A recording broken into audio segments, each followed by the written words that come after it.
দন্তাশয়ে ত এবং শয়ে থ, কখন দন্তাশয়ে ত হয় এবং কখন দন্তাশয়ে থ হয়। আসসালামু আলাইকুম, বাংলা সম্ভারে আরো একটি নতুন ক্লাসে আপনাদের স্বাগত।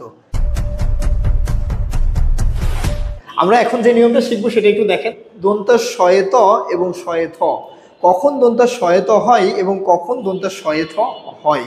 এবং আমরা ব্যাপকভাবে অনেকেই আছে যারা দ্বিধান্বিত হই যে এখানে দন্তাশয়ে ত হবে না দন্তাশয়ে থ হবে। তো দেখেন এখানে আমরা খুব সহজেই এই নিয়মটা আমরা একটু শিখে যাব। তো ভালো করে লক্ষ্য রাখবেন, মূল বিষয়টা হচ্ছে যদি অর্থবোধক শব্দের শেষে, কি বলছি, অর্থবোধক অর্থবোধক শব্দের শেষে, অর্থবোধক শব্দের শেষে, অর্থবোধক শব্দের শেষে এ সবসময় দন্তাশয়ে থ হয়। অর্থবোধক শব্দের শেষে কি হয়? দন্তাশয়ে থ। আর অর্থহীন শব্দের শেষে,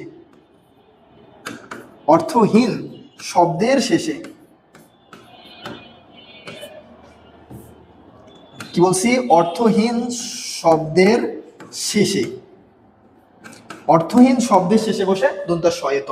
আরেকবার ভালো করে দেখেন, অর্থবোধক শব্দের শেষে বসে দন্তাশয়ে থ, আর অর্থহীন শব্দের শেষে বসে দন্তাশয়ে ত। যেমন দেখেন এখানে অন্ত, এখানে দেখেন শব্দের প্রথমে কি রয়েছে? অ। এই অ এর কি অর্থ আছে? অ এর অর্থ আছে? অ এর অর্থ ব্যাকরণিকভাবে আবিধানিকভাবে আছে, কিন্তু এখানে তো অর্থ নাই। তার কারণে কি বসছে? অন্তর শেষে বসছে দন্তান্বয়ে ত। আশ্বস্ত, দেখেন আশ্বস্ত শব্দ, আশ্বস্ত শব্দটা দেখেন, আশ্বস্ত শব্দটা কি রয়েছে? শরিয়ার তালে ব শয়ে ব। আশ্বব শব্দের অর্থ আছে, আশ শরিয়ার তালে ব শয়ের অর্থ আছে, আশ অর্থ আছে, আশ্বব নাই। তো তার কারণে কি এখানে দন্তাশয়ে ত। তেমনি ভাবে দেখেন নাস্তা, নাস্তা, ব্যস্ত, বিন্যস্ত, বিন্যস্ত, এই বিন্যের অর্থ নাই, তার কারণে দন্তাশ। বিধ্বস্ত, প্রশস্ত, নেশাগ্রস্ত, নেশাগ্রস্ত। দেখেন এখানে কিন্তু অনেক সময় ভুল করে বসতে পারেন।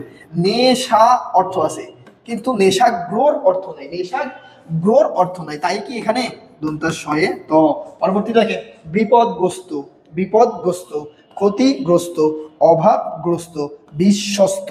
এই যে দেখেন বিশ্বস্ত, সমস্ত, তারপরে দেখেন আত্মস্থ, আত্মস্থ। এখানে দেখেন একটু আত্মস্থর বিষয়টা কি, যেমন মূল শব্দটা কি?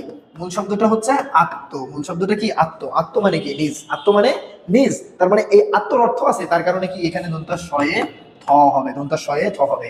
মুখস্থ, মুখের অর্থ আছে তাই এটা দন্তাশয়ে থ। তারপর দেখেন ঠোঁটের অর্থ আছে, তাই এটা কি? দন্তাশয়ে থ। কণ্ঠর অর্থ আছে, তাই কি? কণ্ঠস্থ। গৃহর অর্থ আছে, তাই দন্তাশয়ে থ। তটের অর্থ আছে, তাই তটস্থ। নিকটের অর্থ আছে, তাই নিকটস্থ। গর্ভের অর্থ আছে, তাই গর্ভস্থ, ভূগর্ভস্থ। তারপরে দেখেন সমাধিস্থ, দ্বারস্থ, দুস্থ, সুস্থ, অসুস্থ।